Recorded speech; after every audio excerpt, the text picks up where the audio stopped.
All right, so the Saints get what they needed to get. Saints get their offensive lineman, and they get their wide receiver, Olave. They traded up to number 11 to get him, which, feels like it worked out with all the wide receivers that ended up going after it. He would probably not have made it to 15 when I thought he would have. And now you have, 16, I believe it was, where they were picking. And now you have Trevor Penning, who I like. Trevor Penning's just going to be awesome with the Saints. Like, you just know, like, this is a Saints pick through and through. This guy is just incredible. He's a very fascinating player. I think that he'll be good at the NFL level. Let's talk about what I like about him, and then we'll get into kind of the scheme fit. All right, let's start off with this play. This is kind of a great example of what he can do. Listen, say what you want about the level of competition and all of that, but the reality is he just always won, and he would win in dominating ways at times, and this is an example of it. I mean, watch him get that left hand on the right shoulder pad and just shove that player to the ground.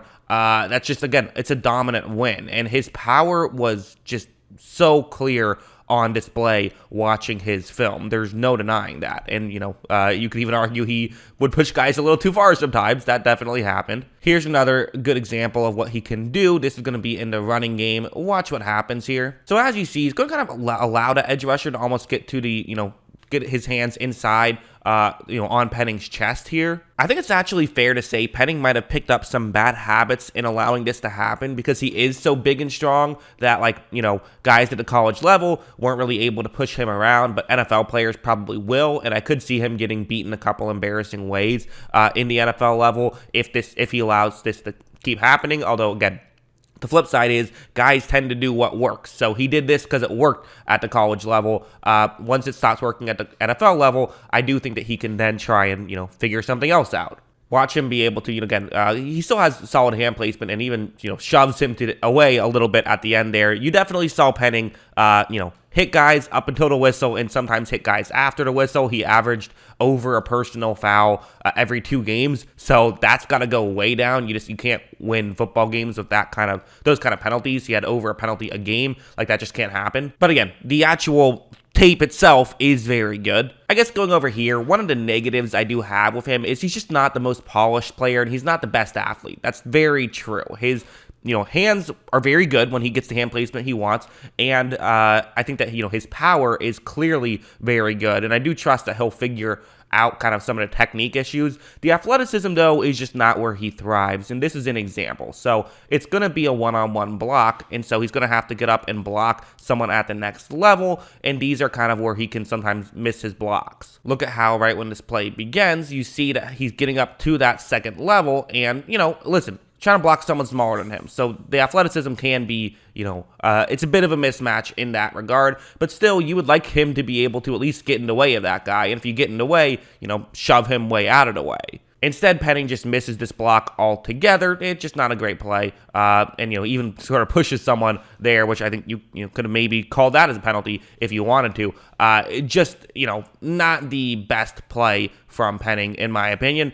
It's something he has to work on, and that's probably going to be his area of weakness primarily throughout his career is the athleticism aspect of football. That is why he's, a little bit lower than some of these other guys. Something like this, though, is very good and can kind of show how, even if you're worried about, okay, what about speed rushers then? If he's not the best athlete, could that be an issue? And I didn't really see it that way. So this is going to be a one-on-one block, and watch what happens. So the edge rusher tries for speed, right? Gets to the outside and is in a pretty decent scenario, but keep in mind, a lot of times on speed rushes, basically every speed rush, you're not going to get just cleanly past the tackle, right? What typically happens is you do the speed rush so the tackle can't get the proper hand placement he wants. But that doesn't mean that the play is over, because then what does Penning do? Well, what Penning wants to do is now push the edge rusher behind his quarterback. That's typically how you make this happen. And watch him drive that player exactly, back to where the quarterback had time to make this throw.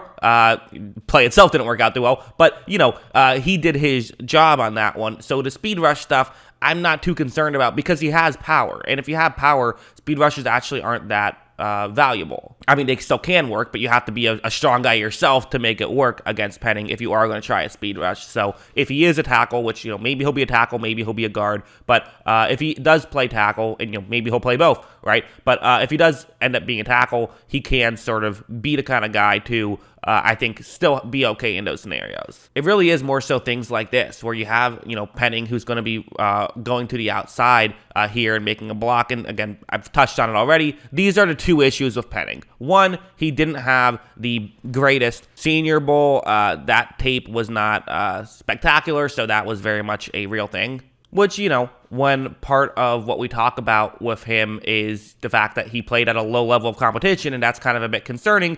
I think you can add on, well, okay, when he finally got some good competition, didn't look so great. That is a concern. And also, again, just stuff like this. As you see, he is going to pull out, and he's going to get in position and then just sort of miss that block, again, with the athleticism. I mean, it didn't matter at the end of the day, I guess, because, he didn't get the block perfectly, but that player still wasn't able to get into the run. But, again, we're not exactly looking at did it matter on this play, but more so, will this matter, in the future, and can this translate to the NFL level? But I want to be clear, he was still good in the run blocking game. It was more so just he missed some, tackles when he had, or missed some blocks when he had to get up to the second level. That's all. He was still very good in the run game, very good in the pass protection game.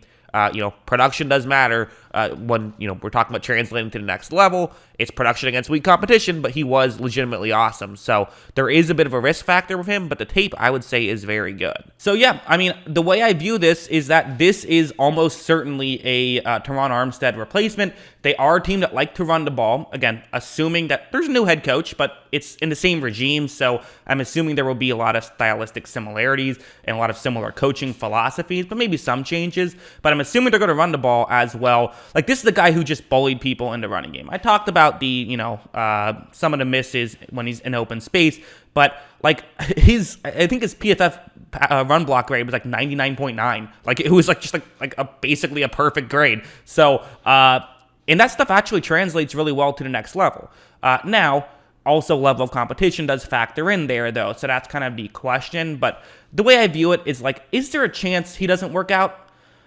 I don't know. Maybe there's a chance he doesn't end up being a great tackle, but I just feel like he's so talented, he's going to figure it out and going to figure out some of the technique issues. He's got so physically, just imposing, and he plays with an edge, which I feel like some teams don't love, some teams love. Feels like the Saints are kind of a team that likes that stuff. They like guys who will play with an edge and, who can run guys over, and he can run guys over. So as for the New Orleans Saints in this draft, I think this has been a great draft. Again, are there other guys you could have maybe taken over Penning? Sure, you can make that argument, but I think he's really good. I think he's a really good player, and he's someone who I had high on my board. I don't hate this decision whatsoever. I think he's a good player, and again, it's a position of need. So you're getting a good player in a position of need. Hard to argue with that. That's kind of what I think about all of this. What do you guys think? Let me know in the comments below. What are your thoughts on the New Orleans Saints getting Trevor Penning?